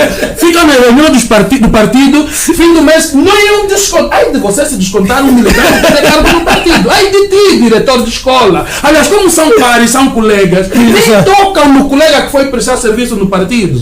Essa é a realidade que o AMBO vive. Não é o AMBO, é Angola. Nós estamos aqui direito para as páginas. Se há alguma mentira nisso, que digam.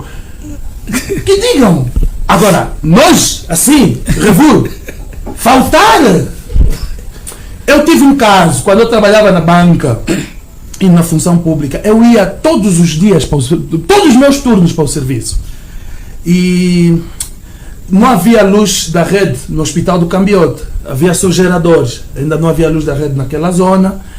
O gerador, depois a crise apertou e tal, só se ligava o gerador de noite. Então, durante o dia, não havia eletricidade. Eu sou técnico de análises clínicas. Laboratório sem eletricidade praticamente não se faz nada. Então, eu ficava na banca durante o dia, às 16 horas, quando eu largava, ia direto para o hospital.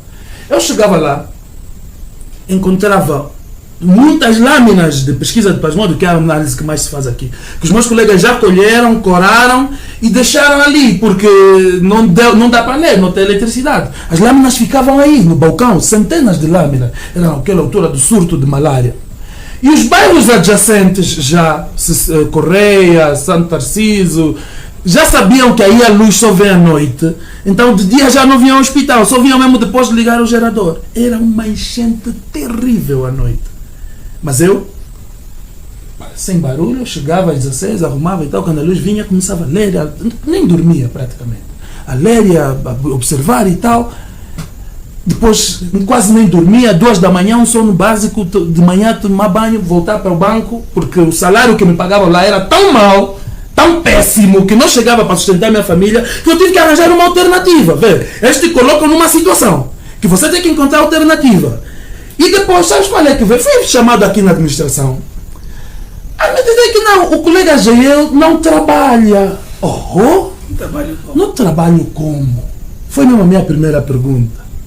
Eles confundem estar no local de serviço com trabalho. Se você não passa no horário que a direção está lá no corredor para te verem, assim você não trabalha. Porque aqui não estamos habituados à produtividade. Estamos habituados ao chefe te ver. Por isso é que quando estás no partido, o chefe te viu lá, não vais ter falta no serviço.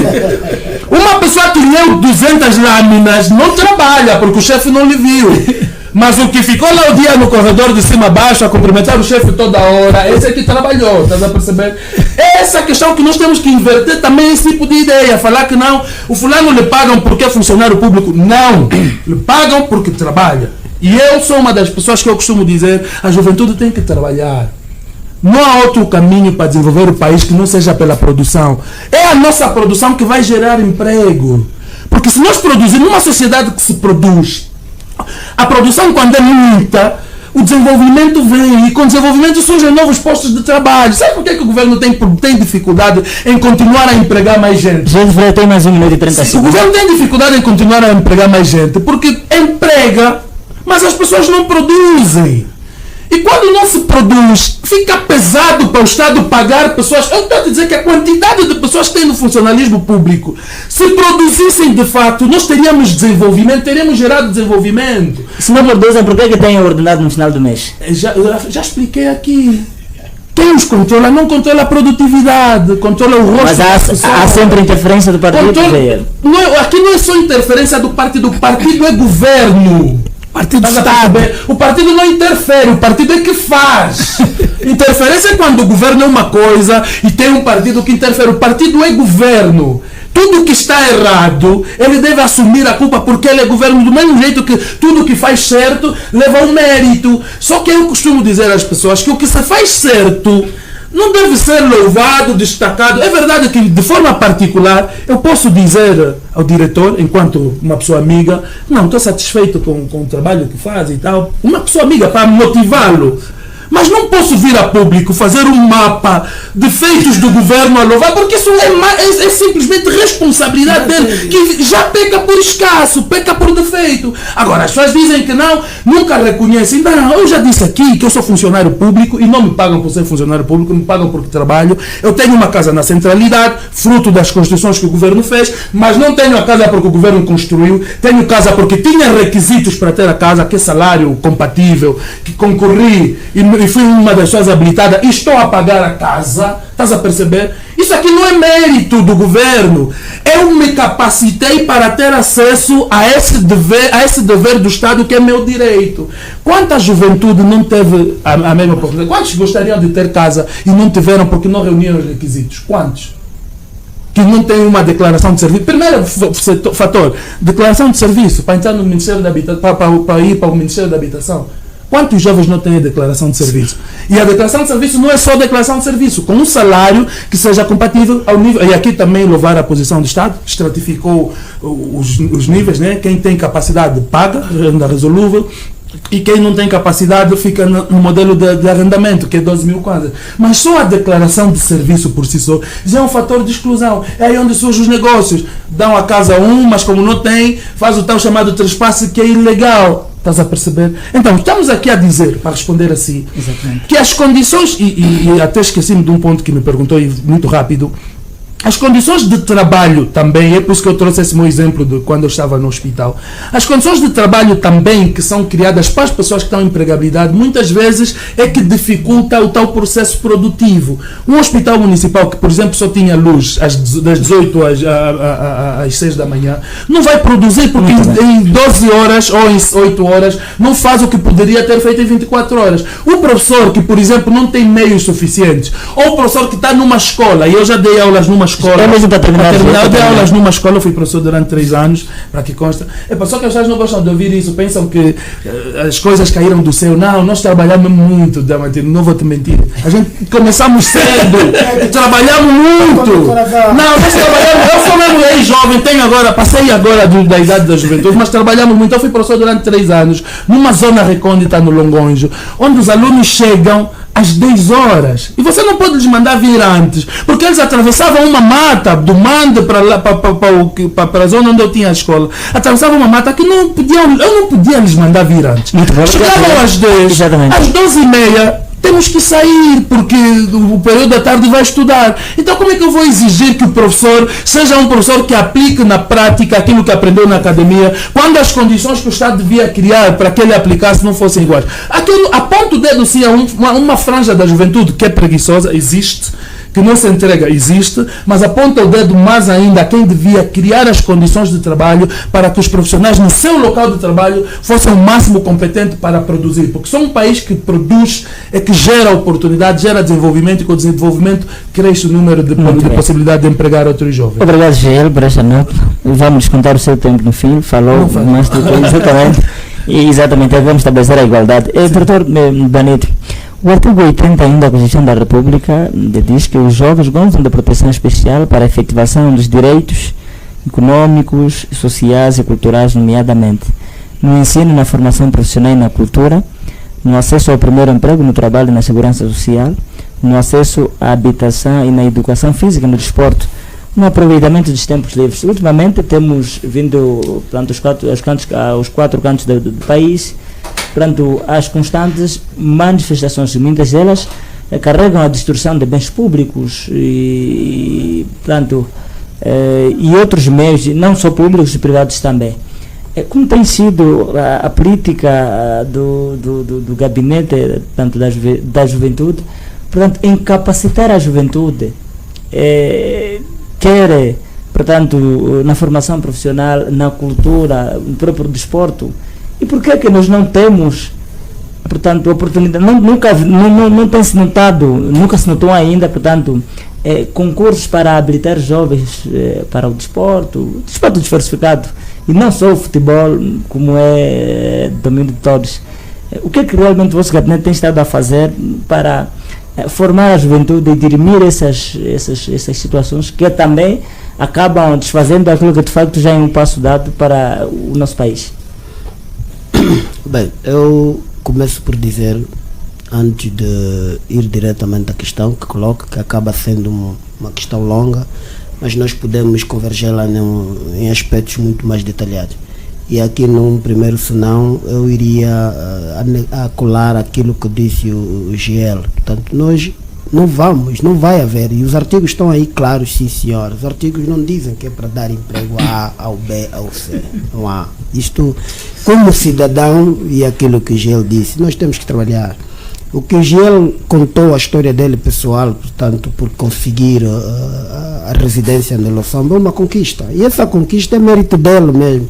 Esse mérito começou por um antepassado, e é esse que ele ia começando a contar. Um passado que ele teve de sacrifício, esforço, dedicação, entrega, e gerou alguma qualidade, e a qualidade lhe deu esse fruto de ser capaz de ter um emprego, ser capaz de concorrer, ser capaz de suplantar os desafios aos vários concorrentes que lá estiver. Portanto, a lei está aí. O que o Estado deve fazer, e aqui colaboro quando os colegas dizem que é preciso que nós, em nome do Estado, tenhamos a capacidade de colocar as condições. E quando eu também dizia que há desafios, é de que ainda estamos conscientes de que há condições que não foram colocadas. Porque se haver de facto aqui uma série de, digamos assim, desenvolve em Angola mais de 1000 empresários, tanto expostos a conseguir empregar e a pautar por aquilo que são os passos normais, é claro que vamos ter mais empregos e a juventude vai ter mais oportunidade.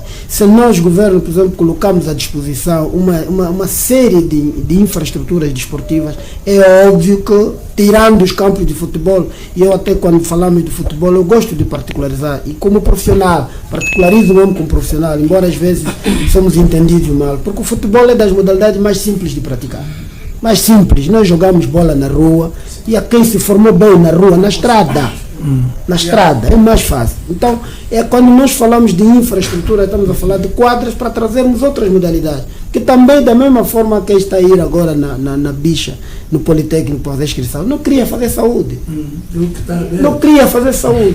Se alguém está no campo a jogar futebol, não queria jogar futebol, queria o basquete. Não se joga tênis. Queria jogar o tênis, queria fazer o atletismo, queria uma outra coisa. Mas pronto, é o mais fácil é que pegar a bola aí na estrada. Duas pedras. E não sei o quê. Então, aí sim, o desafio hoje ainda neste setor é que tenhamos mais infraestrutura. Estamos certos de que se haver mais infraestruturas, vai haver mais talentos em outras modalidades e vamos crescer o número de praticantes. E aí o Estado estará a corresponder o que diz no direito. Direito é colocar aí. Se melhorarmos as escolas, de facto, se haver melhoria nas escolas e reduzirmos as distâncias. Eu falei dos bairros antes do colega Teixeira chegar. Eu falei dos bairros que cresceram. Eu falei que há bairros que cresceram. Hoje, em certas localidades que antes não havia bairro, nós conhecemos o homem, não tinha bairro. Hoje o bairro cresceu, a escola ficou distante. Sim, eu só disse que não é 15 km e volto aqui a dizer que não é 15 km, mas há crianças que andam 2 km. É muito realmente. Podia ser 500 metros. A olhar, por exemplo, um bocado daquilo que diz as Nações Unidas, diz que uma criança pode circular. Uma criança, na idade que o Teixeira viu, só pode circular até 500 metros. Só. Não pode circular mais que isso. Mas nós estamos em volta de quê? O bairro cresceu, ficou distante da escola, a escola não foi para lá. Por isso é que eu repito aquilo que eu disse, que há desafios. E um dos desafios são esses. Obviamente que se o Estado aparecer e a seguir, a andar com esse segmento, e que depois o processo também vem, naquela questão que também colocaste, o próprio sistema também vem. Eu não posso aqui também, embora nós com muitas falhas, abraçamos muitas medidas que estão lá, estipulados a nível das Nações Unidas, que eu também não posso ter escolas do mesmo nível com um nível de proximidade alto. Por exemplo, eu não posso ter 3 universidades num ângulo de 500 metros. Não posso. Também não posso. Eu tenho que dispersar. Mas ao dispersar eu tenho que ver o denso populacional. Há muitos elementos que de facto trazê-los à crítica não é por aí. A juventude manifesta, sim, obviamente. Nós, eu por acaso, enquanto diretor da Juventude do Esporte, eu muitas das vezes tenho tomado uma postura que não é de diretor da Juventude do Esporte. Os que conversam comigo sabem. Eu uso muito a postura que eu vivi como cidadão e que eu optei por adotar e que muitas delas me deram resultados. Eu uso transmitir isso. Em alguns casos, os jovens também precisam de facto uma reorientação. Certo. Havendo uma reorientação, há de facto um encaminhamento, porque vou dizer assim, o jovem hoje, é a diferença do jovem antes de 75, é inteligente, indo à escola ou não, é inteligente. Eu trabalhei no município e eu conheci jovem que tinha negócio dele, nunca precisou de apoio de ninguém, filho alheio, olhar para a mãe dele, você não acredita, tinha 1 milhão de kwanza guardado. Por que guardado? Porque não sabia o que fazer. Não tinha ideia do que fazer. Não, a alegria dele é saber que 1 milhão era dele. Está guardado. Não, foi o que ele me disse. E eu conversei com aquele jovem 3 dias. Eu pensei que estava a mentir. Há também jovens que mentem. Eu achei que ele estava simplesmente a usar-se da fama. Mas quando fui ao fundo tinha. Numa conversa sintética de apenas 30 minutos, o jovem disse, chefe, já dei conta do que eu vou fazer. Foi. Passando mesmo, apareceu já com outra ideia. Quer dizer que há esse princípio. Falta falar, falta dialogar. Então, muitas das vezes também aqui estão os 2 amigos, por acaso, respeito-os muito pela coragem, pela determinação que têm tido, têm manifestado. Muitas das vezes é o método aplicado é que gera desequilíbrio. Portanto, o Teixeira falou nesse cenário. Este cenário que o Teixeira falou, Angola não está isento. Há cenários reais que se vive. Mas há quem vai interpretá-lo e vai aplicar tal como ele está a expor o problema. Vai gerar conflito. A ideia dele trazer o cenário assim, obviamente de forma pública, é a despertar alguma atenção e lembrar que precisamos sair disto para outro. Mas há quem vai pensar que não temos que ficar aqui. Quando se sai para uma manifestação, e por isso é que as manifestações são legais. As manifestações não carecem de autorização. Elas carecem apenas de comunicação. Eu amanhã vou sair e pronto, ponto final. Mas há sempre desculpa o termo, o infiltrado que aparece, que vai aproveitar-se do facto de já estarmos na rua para desfazer. E é aí onde há, de facto, alguma questão que não funciona. Portanto, há quem está à espera que seja reorientado e há quem está a usar da oportunidade da reorientação para deslocar-se. Portanto, há oportunismo no meio da oportunidade. Os oportunistas, muitas das vezes, é que geram os conflitos. As oportunidades, muitas das vezes, são os vários jovens. E a pergunta que fez o GL, a jovem está bem. A jovem lhe deram a oportunidade de ver o seu oportunismo, hoje berrou os outros jovens, que nós também temos que estar a ver isso. Da mesma forma. Pegaram toda essa geração. Exatamente. Porque há um período, vamos aqui falar, por exemplo, mas só que os mais velhos também cometem erros. Não, mas quando é um jovem que comete, a juventude não dá para lhe dar oportunidade porque não faz nada. Mas os mais velhos também têm cometido muitos erros. Eu vou ler. Eu logo de início também disse, conquista. Exato. A malta grita, jovem, blá blá blá blá blá. Às vezes nos metem casca de banana, eu também posso dizer isso. Sim. A malta grita, blá blá blá, para eu mesmo, não sei o que, para dar um lugar no GR. Mas ele deixa levar, ele que fica a levar todos os dias os milhões. É para dinheiro, gera ilusão. Exatamente. Vamos ser realistas. Subi hoje com uma pasta de 30 milhões, amanhã mais uma pasta, depois mais uma pasta, para ele afinal já não conta. Vou levar só 20. Depois chega um dia já não levo nada. Portanto, estes também que foram gozando das oportunidades, de gerar malas oportunidades com oportunismo, foram manchando a imagem do jovem. Às vezes já era casca de banana. E eu digo isso de forma aberta. Às vezes já era casca de banana. Está a ver o jovem como é que é? Não dá para vos dar o poder, não dá não sei o quê, não dá. Então, nós, mesmo às vezes, quando nós saímos a falar, está a ver o jovem como é que é? Essa sim vamos dar emprego. Então, nós precisamos. São vocês que querem ser governo. E por acaso eu ontem estava reunido com os jovens, com os jovens, as associações. Há um que levantou uma questão que de facto acalhentou-me. Disse assim, de facto os cotas gostam de nos encostar à parede. Vamos também, que tal nós também mudamos a postura de atuação? Porque às vezes, e eu volto aqui a dizer, a juventude hoje é diferente mesmo de ontem, do pensar, do agir e de intelectualidade. Há diferença visível, mas em alguns momentos descarrila. Excesso de emoção, excesso de vaidade, excesso às vezes sei lá de quê, descarrila-se. Descarrila-se, é só para olharmos no cenário como que nós temos. Há jovem que está na rua, até vai na manifestação a dizer que não tem emprego, mas ele abandonou o emprego dele, não quer ir trabalhar. Também temos esse cenário. Então muito precisamos olhar aqui com alguma razão. Por isso é que eu também trouxe de facto o que muitas das vezes acontece é nós termos a franqueza e a frieza de sentarmos, mais do que retratar históricos, é buscarmos consenso para nós partirmos para que os 50 anos próximos sejam diferentes destes que de facto muito bem. Obrigado, Sr. Diretor Banito. Francisco Teixeira, vamos também olhar para o artigo 60, proibição de tortura e tratamento degradante. Ninguém pode ser submetido a tortura, a trabalhos forçados, nem a tratamento ou penas cruéis, desumanas ou degradantes, diz a nossa Constituição da República. E na sua nota introdutória falou de jovens presos, portanto presos, e mencionou os seus nomes, que não vamos aqui repetir. Como tem sido a atuação dos jovens quando vão às ruas para reclamar os seus direitos? Será que tem havido excesso por parte dos jovens ou a atuação da polícia tem sido muito cruel? Olha, primeiro pegar aqui na deixa do diretor. Nós temos problemas da nossa geração jovens que nós precisamos de ultrapassar com urgência. Nós jovens se combatemos muito. Você não ouviu só nomear o diretor. Nós todos jovens, em vez de apoiar o diretor, ele vai dizer, pá, diretor, você tem uma missão, você nos representa agora. Exatamente. Agora, como é que vamos fazer para você não falhar? Nós não temos esse princípio. Nós queremos criar dificuldade. Quer dizer, quem mais combate o jovem nomeado é o jovem igual. E vai ver só fica num cantado e rir. Nós nos ajudamos. Eu tenho dificuldades hoje de emitir assim, críticas diretas ao pessoal do Ministério do Desporto. São jovens, são meninos, têm nossa idade. A Danila, aquele pessoal, o José Mateus, o Caiopo, são jovens. Eu prefiro muitas vezes ir para lá falar com eles. Porque nós precisamos deles acomodar, porque eles representam a nossa geração. Mas outros subiram. Eles são da nossa geração. E quanto mais a nossa geração subir, melhor. Há situações que nós resolvemos, às vezes, com jovens. É mesmo no WhatsApp, velho. Tem escola, tá assim. Quando o diretor é jovem, não, filho, manda ver. Resolve-se. Nós temos que deixar de nos combater.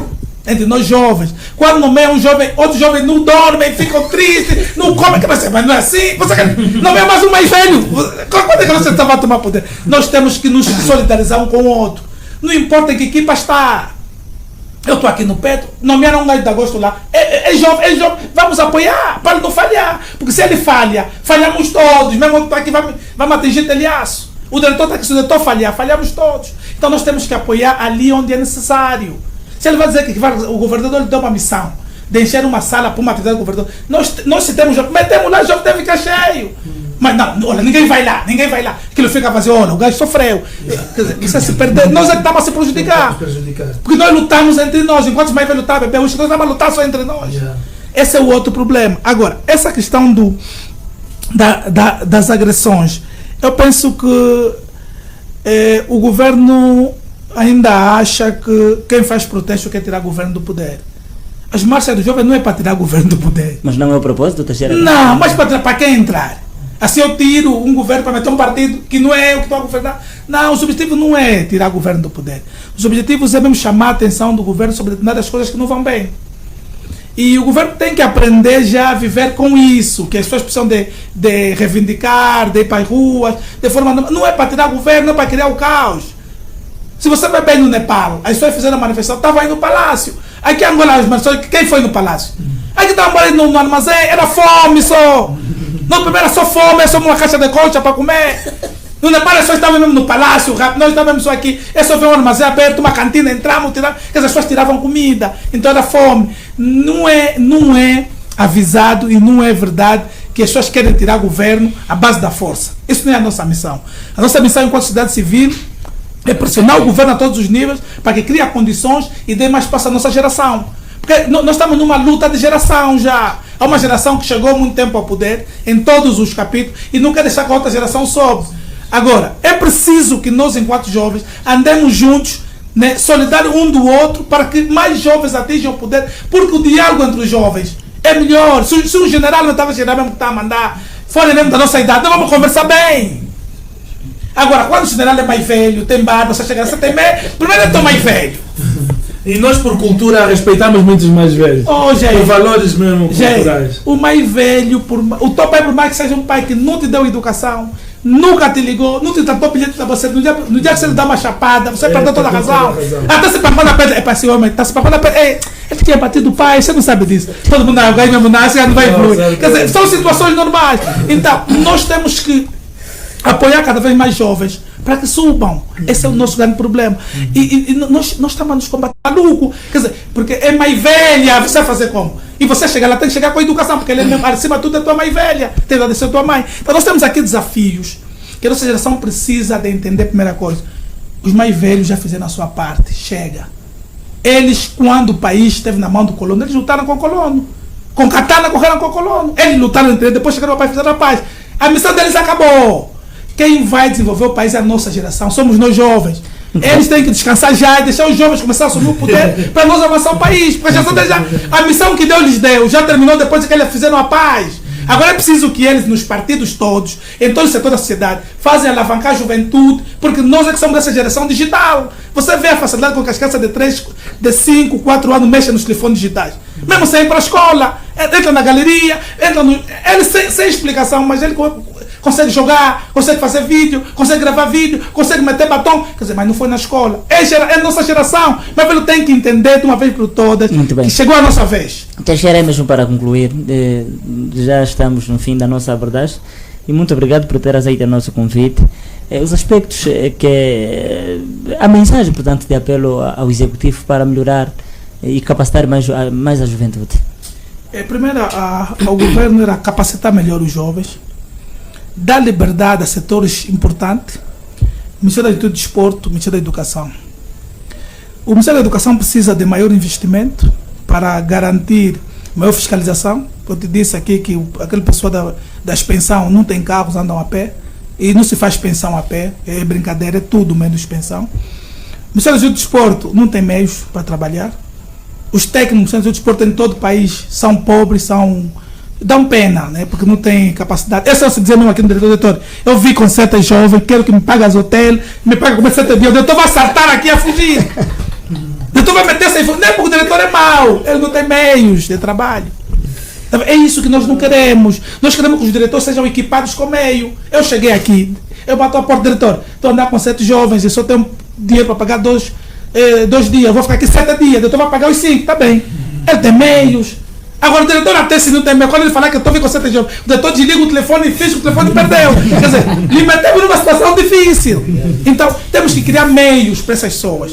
O governo tem que criar meios. E os jovens, vamos lutar unidos, vamos nos solidarizar. Essa coisa de combater jovem igual já não está na moda. Nós precisamos cada vez mais nos apoiar, juntar sinergia, não importa onde o outro jovem está. Mas há momentos que nós temos que nos apoiar entre os jovens. A luta é geracional. Fica triste, às vezes, de qualquer parte. Não é um jovem, é óbito.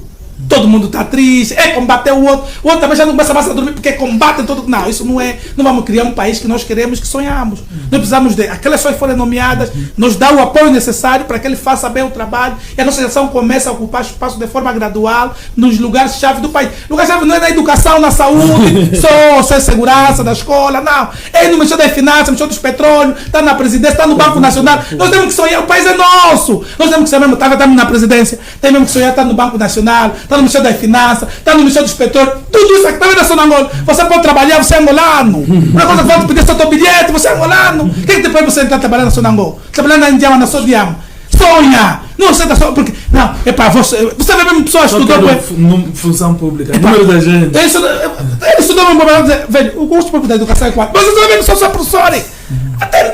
Temos que pressionar o governo para que abra também o curso público da Zona Angola. Muito obrigado, Teixeira. Muito obrigado. José de Freitas, já para concluir. Exato. Bem, para concluir, trazer aqui a narrativa do combate entre jovens e arrastá-lo um pouquinho para a questão dos partidos políticos. Estou um pouquinho assustado com a intolerância entre jovens nos partidos políticos. E as eleições estão aí a chegar.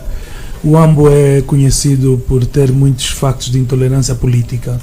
E é perpetuado mesmo por jovens que nem entendem, nem sabem as ideologias do partido, só porque sabem que aí te benesse, trataram o cartão de militante. E como não sabe ideologia e não tem bagagem para progressão por conta da carga ideológica que traz e a visibilidade, a solução que o jovem encontra para progredir no partido é o quê? É falar mal o outro, é bater, tirar bandeira, dançar. Política partidária não é isso. A juventude dos partidos políticos tem que aprender a ser militante de partido político. Nem sabem cantar o hino do partido, não sabem os ideais do partido, nem a data de fundação do partido sequer sabem, mas é mestre em tirar bandeira. E para piorar, há chefes deles que lhes promovem por isso. Estás a perceber? Como ele é o que mais bate quando cruza o tempo lá unida, ele põe chefe de secção na educação, no departamento de não sei o quê, que ganha 100 e tal mil, estás a ver? E ele assim está satisfeito na vida dele porque atingiu o apogeu da progressão. Isso, estamos a lutar por banalidades, estás a ver? Não, é verdade, é banalidade mesmo. E o pior é que nesse processo vidas vão se perdendo. E as pessoas que morrem são os jovens mais. Os mais velhos não morrem nesses casos de intolerância política. Não vão, somos nós mais que morremos nas questões de intolerância política. Quando não é assassinato físico, é assassinato de caráter. Está errado. E ele já falou bem na questão social, eu trouxe só para a questão dos partidos políticos. Também os chefes não promovam mais pessoas que sabem fazer é só isso. Porque isso também ajuda. Aqui embaixo fala, não, se o fulano progrediu, o caminho é esse. Não, os mais velhos também devem mostrar na juventude qual é o caminho. O caminho é sabedoria aqui e aqui. Saber ser e saber fazer. Isso é que é o caminho para a juventude andar. Segundo, é a questão do fenômeno da geração Z. É evitável. Nós já vimos a Primavera Árabe que fragilizou o norte da África. E vejam o exemplo da Tunísia. A Tunísia foi o único país que não sofreu grandes impactos porque o regime percebeu rápido a onda e cedeu a alguns pedidos de reforma e conseguiu manter-se estável. Mas senão, a maior parte deles até hoje, a Líbia até hoje nem consegue sair das cinzas por conta da postura ditatorial de Gaddafi, que disse, não, eu não vou ceder. Por vezes é bom ouvir também a voz da juventude.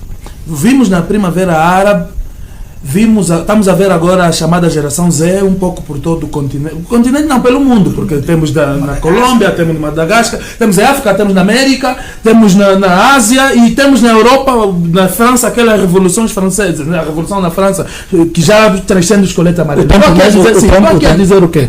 A juventude tem tanta força, mas tanta força, tanto vigor, e isso é natural, não é algo que ele decide ter ou não ter. Quando você é jovem, tem muito vigor. Esse vigor deve ser bem canalizado, deve ser bem aproveitado, deve ser direcionado. Aí é onde os mais velhos devem aparecer e falar na juventude, não, o caminho é este para andar. E nós, a nossa responsabilidade é esta, a vossa exigência é essa, aceitamos a vossa exigência, dentro da nossa responsabilidade, vamos fazer até aqui e vocês façam até ali e juntos vamos gerar desenvolvimento. Quando não houver esse espaço, os mais velhos tapam os ouvidos e a juventude aumenta a voz. Aquilo de junho, né, os tais chamado vandalismo, aquilo é só uma amostra pequena. Estamos às portas das eleições, ouçam o grito da juventude, direcionem a energia que a juventude tem para que Angola não seja vítima da onda da geração Z. Porque a ser, vamos levar mais tempo para reconstruir. Nós queremos um processo que não nos leve mais tempo de reconstrução. Nós já estamos na 13 países, dos 13 países piores com índice de fome. Nós não temos mais nada para destruir aqui, só temos para construir. Muito obrigado. E para terminar mesmo, convidar o público da província de Angola. Eu sei que estamos a ser assistidos por muita gente. Hoje estamos quase com números recordes da página, mais de 200 pessoas ligadas nesse momento. Então estamos a ser assistidos por toda a parte do mundo. Saudar Isidro Fortunato em Londres, que partilhou, esqueci o nome, mas tem alguém no Canadá que partilhou, em Portugal, na América, está muito partilhado esse programa. Então estamos no mundo todo. Obrigado a todos os manos que partilharam a partir da página do Movimento Cívico Mudei. Obrigado a todos os manos que estão a assistir em toda a parte do país também esse debate. E aos que estão aqui no AMBO de forma física, de tarde às 16 horas estaremos na Biblioteca Provincial do Ambo com Francisco Teixeira enquanto convidado. Vamos voltar a discutir o mesmo assunto. Ele vai ser o preletor, obviamente, mas será espaços para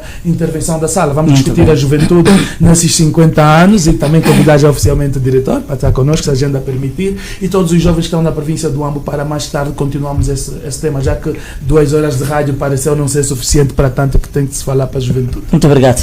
Doutor Benito, mas para terminar. Bem, eu penso que em notas de terminar, falamos muito e bem, portanto gostava apenas de agradecer os meus colegas. Em alguns momentos conseguimos rir, só o facto de rirmos por uma causa, isso já é muito bom dentro dos 50 anos. Quer dizer que há convergência. De facto, felicitar. E aqui uma nota que eu deixava de que, na verdade, sim, nós não precisamos de continuar a estragar o país, nós precisamos sim de lutar para melhorar o país. Se de facto estão notados, são identificados os erros, vamos ser nós também a força capaz de suplantar os erros e quiçá amanhã sermos também louvados pelos os nossos netos, os nossos filhos, de que valeu a pena termos lutado. Portanto é isso. Há uma nota aqui que nós gostávamos e temos estado sempre a apelar, de que hoje a juventude escolhe a quem ouvir, há jovens que preferem a quem ouvir, há jovens que decide exatamente a quem, como e quando ouvir. Portanto, o que nós queremos apelar é que todos aqueles que se ousam falar em nome da juventude e tenham esse protagonismo de falar em nome da juventude ou em frente à juventude, que possamos ser também portadores de mensagens de facto positivas do nosso país. Como disse o GL, o país já sofreu muito. Não creio que haja aqui alguém com vontade de levar o país aonde nós tivemos o prazer de ver em tempos idos. Não creio que haja isso. Se não há, então só precisamos pautar por aquilo que é o mais digno de se fazer para que a nossa Angola continue a crescer. Estamos conscientes dos erros, estamos conscientes das falhas, estamos conscientes das insuficiências, mas isso não basta para respondermos à nação. Precisamos de trabalhar juntos para podermos melhorar e suplantar ainda mais as expectativas dos mais novos. Portanto, para os mais novos, de forma geral, o que nós também queremos apelar é de que não há exercício positivo que se consiga em um só dia. É importante também decidir a caminhada a ser trilhada, para no final da caminhada dizer se valeu a pena ou não. E para que ela vale a pena é importante que você caminhe seguro, firme e forte para alcançar o melhor objetivo e não ser surpreendido por qualquer outro objetivo que possa encontrar. Portanto, grato por esse convite, pela conversa com os dois companheiros. Certamente, como disse Gel, não esgota-se tudo aqui. Se calhar pode ser até conversa de corredores, de fora, mas logo também pode não ser suficiente. Então, uma conversa que vamos levar de hoje para frente, que nós precisamos de facto conversar e trabalhar juntos para crescer Angola. Muito obrigado. Bem. Nós agradecemos, Dr. Vanito, por ter aceito o nosso convite mais uma vez. Igualmente, queremos endereçar nossos agradecimentos ao Francisco Teixeira por ter aceitado o nosso convite de Luanda para o UAM, e queremos tê-lo várias vezes aqui à nossa praça. Muito bem-vindo. Até foi bom recebido como uma bênção. Francisco Teixeira.